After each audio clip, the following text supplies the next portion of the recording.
All right. Hello, everyone. Welcome back to our live stream. My name is Benjamin Chung, and I will be your host for today. Beside me and with me is the boss man, Ringo Tsang, as he will be talking about and offering his prediction for the second half of the year. Um, Ringo, would you like to start off with your initial predictions? Yeah, sure. So what happened is, I think before I start off with my prediction, I would like to have uh, a previous prediction coming in. If you can, if Ben, if you can play my previous prediction, which is happening, which I make it on January this year, and see how did it go so far. Then I will readjust on what I said, what happened, what did not happen, so on and so forth. All right, here it is. I hope.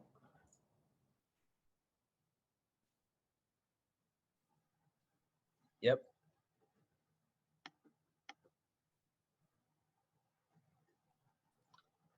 All right.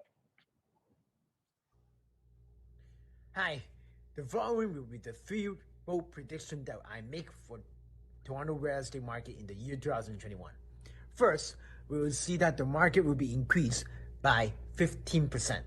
Second, we will see that traditional townhome will become unaffordable. Therefore, step townhome and back-to-back townhome will become more popular nowadays. And third, we will see that downtown condo market will pick up significantly after April.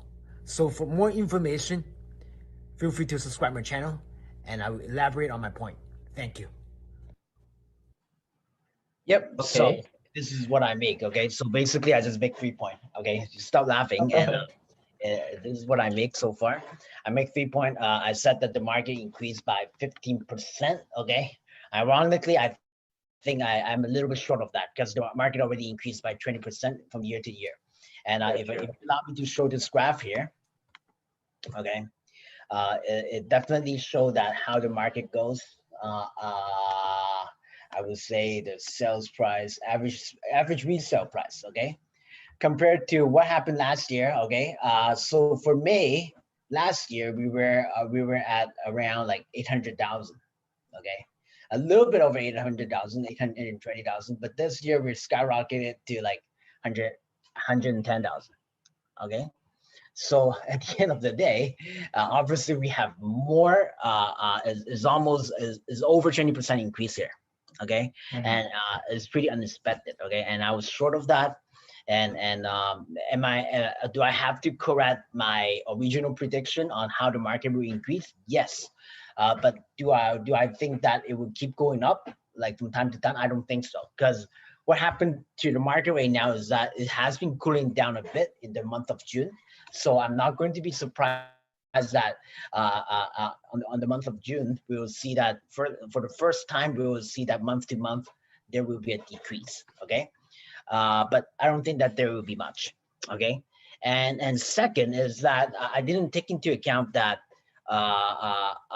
there was a over, the government is printing like uh, uh, a lot of money. When I say a lot of money, is really a lot. Okay, and I have this graph to show you from the United States. Okay, for the M3, which is including the amount of money that is being mortgaged out. Okay, for the U.S.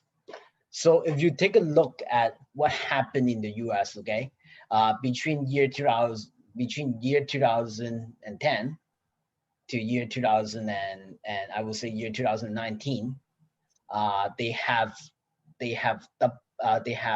around like 700,000 million increase of money supply. Okay, but if you take a look at what happened between year 2020 to year 2021, okay, they already increased by more than 400 40,000 million. Okay, so what's supposed to be done in 10 years time, they increase it in 10 months. Okay, And ironically, if you take a look at what happened to the Canada money supply, there aren't any difference on that. Okay, over the course of the last 10 months, we have seen that the money supply have increased from 190 1.95 million all the way to 220 million. Okay, and for your information, we're supposed to have this increase by in the course of like 6 or 7 years.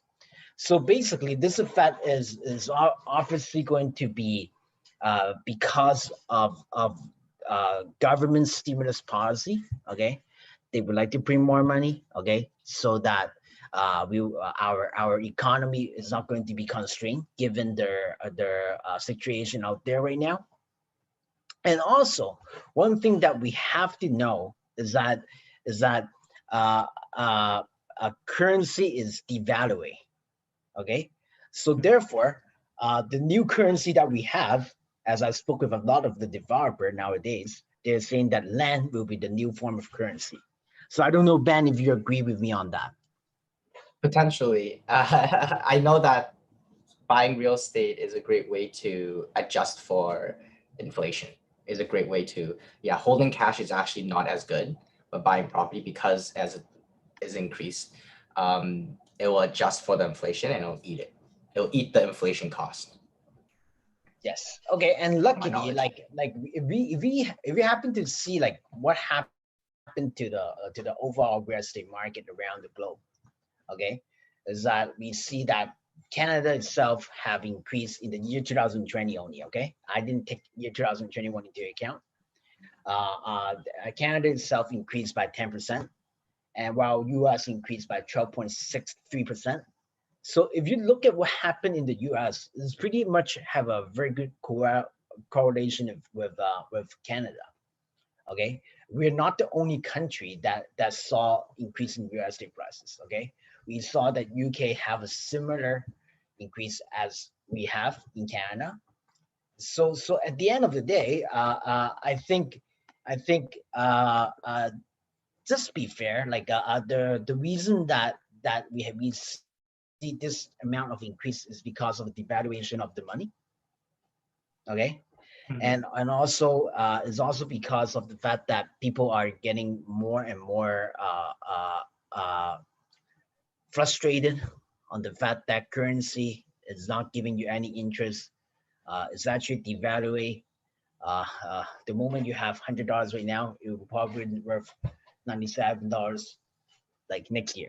Okay, so that's why we see a lot of investment coming off to real estate. Okay. All right. Interesting.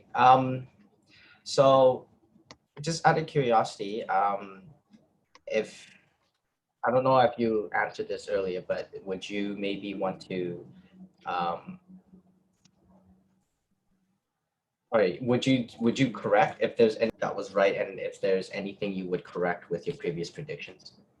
I think the only thing that I have to correct is that instead of it being went up by 15%, I think is already more than 50% right now. Okay, it's over 20%, but I think the market will stagnate as the way that it is. So I don't, yeah. So I think that So you're basically saying your prediction was pretty on the dot. Well, I think I was wrong about their number in terms of an amount of increase. I didn't expect that it was that much of an increase, right? But then I think the other stuff is really happening. Like for example, like traditional townhome is becoming unaffordable right now. So if you want to find a traditional townhome in Markham, that is 2-story with a nice backyard, is already like 1.2 million. So how do you find that affordable? So the only thing that is being left will be the back-to-back and stacked townhome, right? And also because of the fact that stacked town is a new concept to a lot of the families, it will take times. Okay, so that's why it's still affordable, but then in terms of per square footage is cheaper than a condo. Okay, and most of the stack town that I encounter is in between like 6, 7, 800,000. Some of them go toward $900,000, depends on the area. And it will become more popular as time flies. Okay. So just because of your predictions, not the previous, but your current predictions, what do you think, Ringo, would happen? Is happening with the influx of immigrants from Hong Kong specifically? This is a very good question, because what happened is we haven't opened our border yet. Okay, we are in the final phase of COVID. Okay, almost we have approximately like 25% of our population get the second dose of vaccine. But as soon as we start to open up our border, we'll see that people from Hong Kong, especially the middle class from Hong Kong, will start to come back to Canada.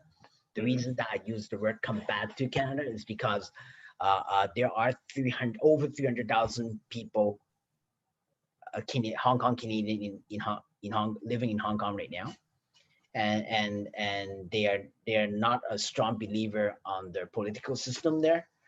So so therefore they will come back here, and when they come back, obviously just for your information, in terms of personal net worth, Hong Kong went as one of the top 5 city with personal net worth. Okay, and on average, each family has around like 1 million plus US dollars. Okay, in terms of net worth.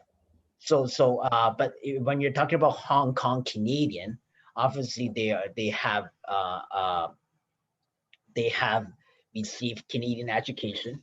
Okay, they are fluent in English. They might be most of the time they are growing up here. Okay, but then they are coming back. Okay, and because of the fact that Hong Kong have a very low tax bracket, therefore you encounter a bunch of people with high net worth and high education to come as well. And obviously, if you look at what happened to the per square footage in Hong Kong, relatively compared to Canada, they think that is still cheap to buy. Okay. Oh, wow. So because you're talking about like $6, $7, $8,000 per square foot compared to like $1,500 per square foot in Toronto, right? So it's like it's only a quarter of the price. So that's why it's cheap for them to buy. So those chunk of money, we'll see that we happen to see in the last couple of months that the middle class are moving out from Hong Kong to Canada. Okay, half of them go to Vancouver and half of them come to Toronto. Okay, and so that's why we see that the downtown condo come back up very fast. Okay, faster than I expected. Okay, although the renter hasn't come back yet, but then we already at the pre-COVID level.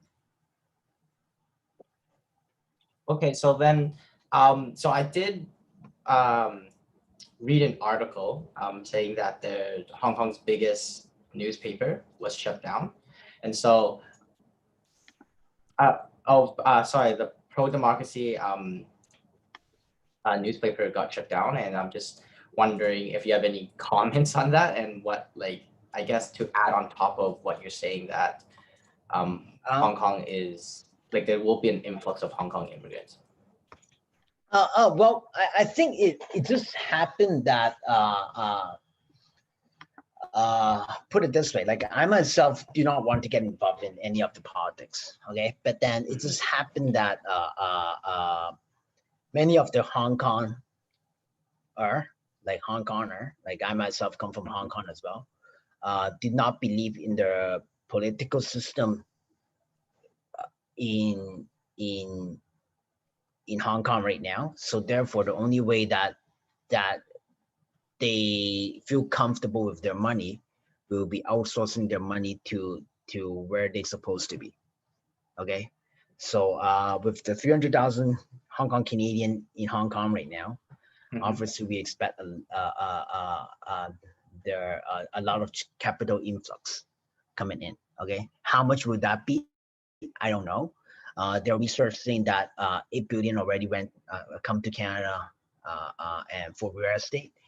I kind of see that happening, but is it really 8 billion? I don't know. Okay. Okay. I'm just gonna move on right now, and maybe hopefully Ringo, you'll answer some questions from our YouTube viewers. Okay. Sure. Okay. Yep. So the first one is from Leo T. Okay. He's saying, "Hi Ringo, with COVID numbers dwindling, is the market going to see a spike or return to normal?"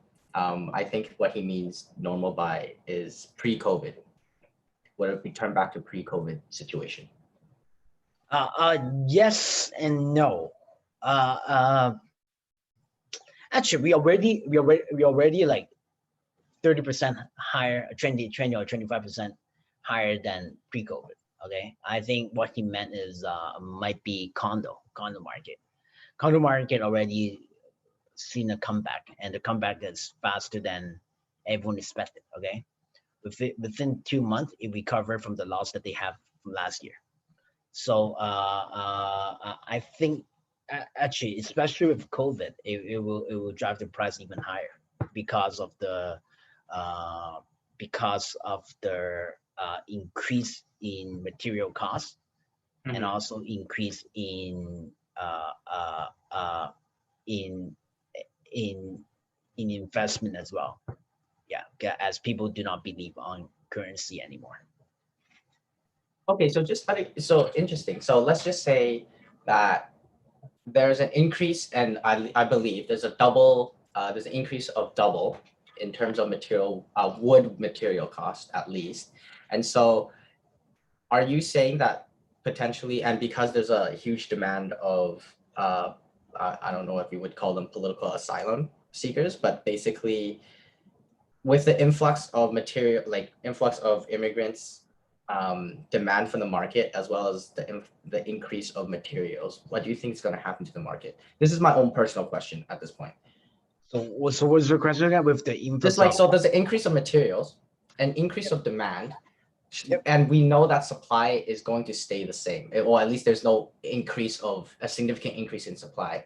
But we know that markets returning back to normal, potentially renters are coming back to downtown. There's more political asylum seekers that potentially want to invest in Canada. So what will happen to the market? Well, all the stuff you're saying is basically telling me to say that the market is going to go up, right? Because think about it, like with the increasing cost of material, okay, with the increase of high quality, I would say immigrant, or I don't want to use the word asylum seeker, okay? Asylum seekers. A high quality immigrant, I would say. Mm-hmm. And with the population growth, we will see that the demand will be unprecedented. Okay, the high demand that we have, as soon as we open up the border, we will see that the rental price is going to pick up, and we'll see that the gap between the detached house and the condo market is going to be shortening, because of the fact that as those high quality immigrant, when they come to Canada, the first place that they're going to live in is not going to be in Barrie or somewhere in Thunder Bay or Windsor. Obviously, the moment that they live in, the first place that they are seeking at will be in Toronto, downtown Toronto, especially. Mm-hmm.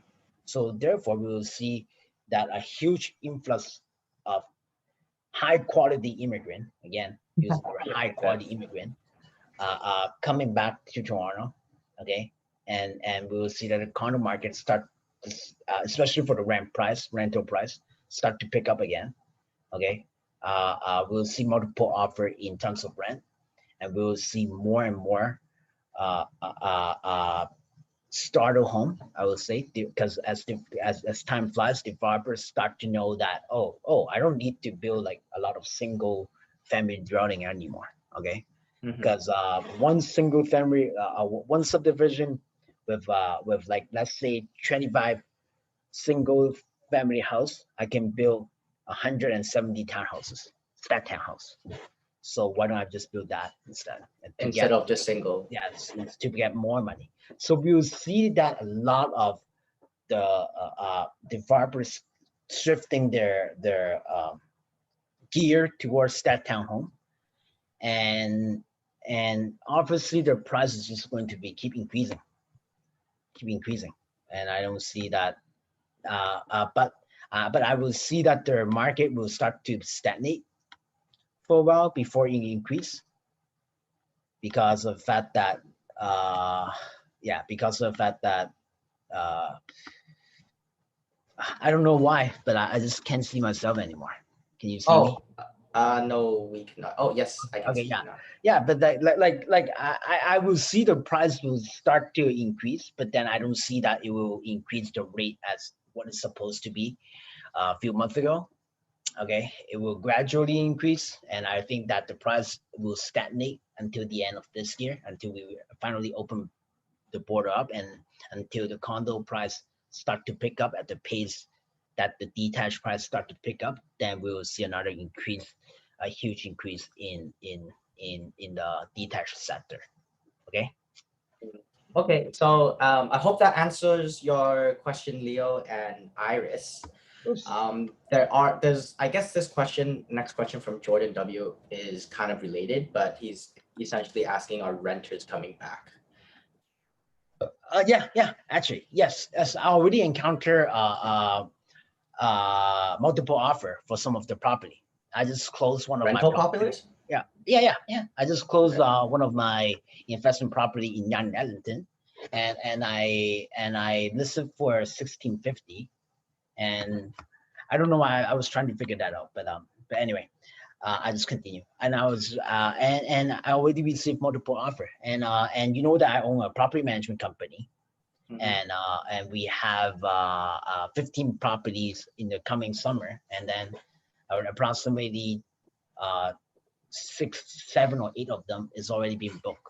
Okay, and we and especially within the U of T area, as we see that more students are coming back and they are mandate to coming back, we will see multiple offer bidding within those area again. Oh,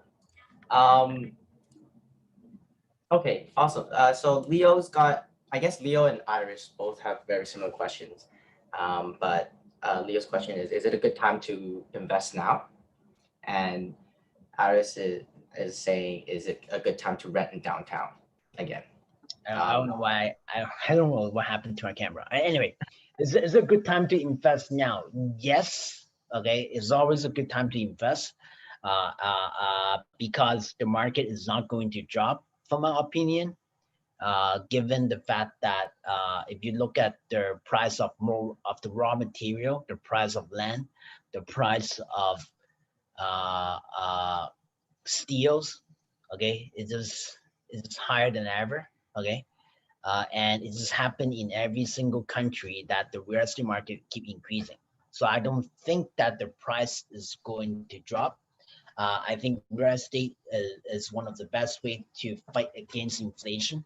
Okay, rather than holding cash in your bank account. So it's always a good time to invest. But if you ask me, like, what type of home is deserve to deserve to invest, I will say is starter home, because if you look at their I would say, if you look at their, if you have time, try to look at the immigration policy here, from year 2021 to year 2023.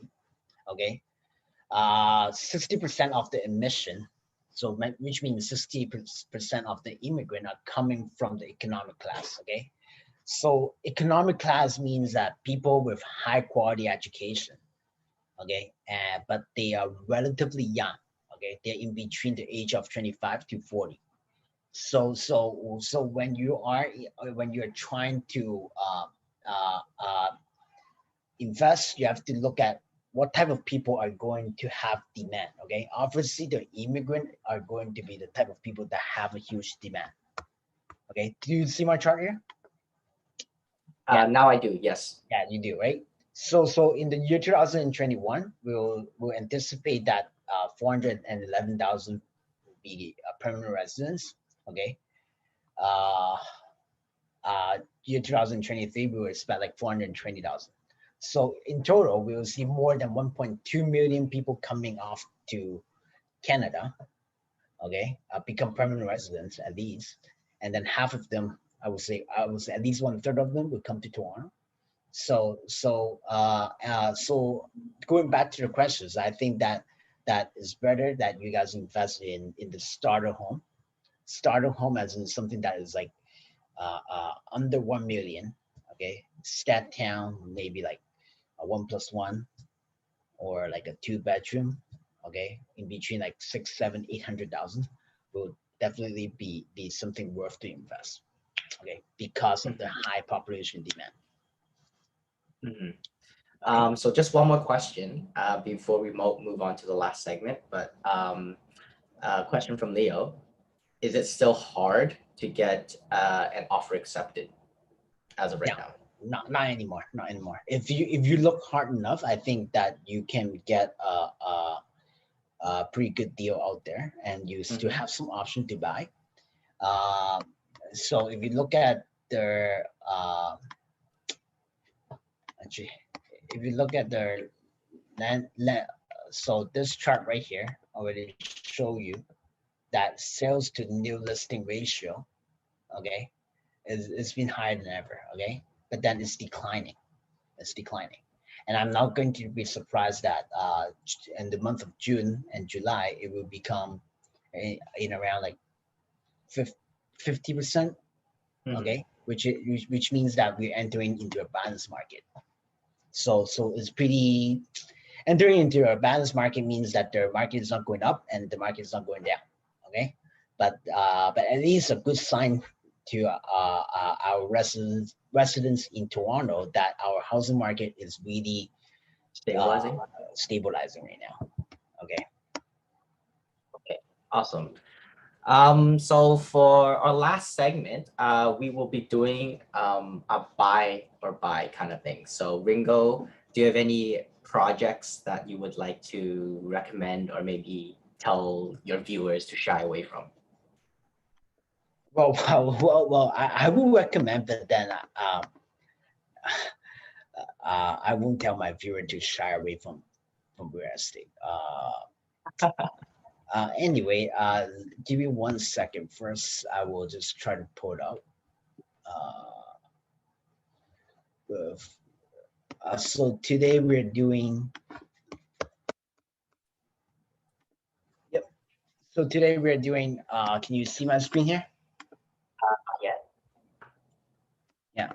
So today we're doing like garden series, okay, which is located on Warden and Sharpit, okay. A lot of people have a bad impression about Scarborough, okay, because they think that it's a ghetto area. Is living off is full of people with Lower income, I'm assuming. low income, high crime rate. But if you really look at the statistic, is not true. Okay, so I think I will have a video in regards of why do I think that Scarborough is not as bad as we thought. But things that is worth to look at for garden series is that is a step townhome project and a condo project. Okay, so that is telling you what is the starting price. The starting price is going to be somewhere in the $500,000. Okay, and if you're lucky enough, you might be able to get a 2 bedroom including parking for less than 700,000. And they only require 15% deposit. Okay, so one thing about this location is that it's only 15 minutes away from downtown Toronto. and they have a very good amenities. Okay. However, for those of you who are scared that the project will be canceled because of that is relatively a new because of that we never heard of this developer before. I don't think you guys really have to be scared of that because this developer have their own building team, okay, and they already done their zoning. So I think it's good to go. And also, if you ask my opinion, whether or not it's good to buy, I think uh, I do think that this project is great if you're looking for a starter home and if you have a limited budget. For example, if you only have like 700,000 and you're looking for like a 2-bedroom right now, don't tell me that you want something in North York. Okay. Okay. Okay. Makes Don't sense. tell me that I want something in the downtown core and it has to be pre-construction. There no such thing exists. Okay. But Agree. but you can still find it in Scarborough. So in my opinion, I think that is good. It's good to buy. Okay, if you have a limited budget. Okay. Yep. Okay. So just before we end, Ringo, I just want you just to ask you, would you maybe want to try a new thing where you answer some questions off of Reddit? Yeah, why not? Okay. All right. I'm just gonna share my screen, and I do. This is To see. Okay, my face is on again. yes, it is. Okay. So this is Toronto's real estate Reddit. Okay. And there's the first one that I'm kind of interested in how you would answer it, okay, as a professional agent. Okay, so I'm gonna read it to you. So I've been living in condos in downtown for a good 5 years now, and I've been thinking of moving. I'm 36 years old, and I don't see the appeal of living in downtown. It's loud, have rowdy neighbors. I think I'm just not suited to living in the downtown core. I'm also not the partying type. So he has 2 areas where he thinks he would like or want to move to, which is 1, Yonge and Ellington. 2 is Yonge and between Shepherd and Finch. So to finish off the post, I am more familiar with Shepherd and Finch area as it seems like a nice place, but some of the buildings near Finch seem super old. Shepherd looks more modern, but I heard that newer condos aren't as good. I've only been to Yonge and Ellington a few times to buy stuff from a store. What are the downsides and positives of each area? I work from home exclusively, so I don't think commuting will be a problem. I'm also a single guy, so I don't care about school or any of that. So 2 areas are Yonge and Ellington. The second one is Yonge between Shepherd and Finch. Okay. How about we go over the downsides for both of them first? Okay. Okay. Yeah. For sure. The downsides for Yonge and Ellington right now is the traffic. Okay, because the Ellington line is taking forever to build, and it's not going. The traffic is not going to be like alleviated until the LRT was built. Okay. For the downside on Yonge and Finch and Yonge and Shepherd is that I don't know if this is a downside or not. Yonge and Finch and Yonge and Shepherd is such a good area. Okay, with a lot of food, a lot of Asian food. Okay. The downside, if I have to really choose the downsides of that, is the quality of the building in Yonge and Finch and Yonge and Shepherd. Because if you really look at what happened to the maintenance fees compared to other elsewhere in Toronto, Yonge and Shepherd, Yonge and Finch have higher maintenance fee than other places. Okay. Oh, interesting. Yeah, I don't know why. If you ask me why, I really don't know. But then I think it just have to do with the fact that people who live in Yan and Shepherd, Yan and Finch are younger, okay, and therefore they might damage the condominium, and also there are a lot of developer building on Yan and Shepherd, Yan and Finch, that are not that reputable at all. So at the end of the day, it is going to relate the cost to the end user, right? So the upside about Yan and Ellington is that once the LRT is finished, obviously we will see that like more and like the price for along the Ellington line will be higher than ever. Okay. And also we will see that we will see a whole different skyline along the Ellington line. Okay, I know one developer that just bought a place along the Yan and Ellington line, and then they are planning to build the largest community in the Ellington line. So I totally think that Yan and Ellington is will have a, in terms of future, I think that it will be better. Okay, it will be better for him, right? For specifically this user, right? Yeah, like in terms of future, it will be better because of the fact that it has a subway line, and also because of the fact that there will be commercial coming in to the Yan Ellington area as well. I myself own a condo in Yan Ellington, but I don't own a condo in Yan and Finch. But I don't know, it just depends on your lifestyle, right? So if you are big fans of like Asian food, then go for Yan and Finch. Okay. All right. I think that's it for today. Yeah. All right. Thank you so much, everyone, for coming. Yeah, I believe that's it. Yep. All right. Thank you so much. And later.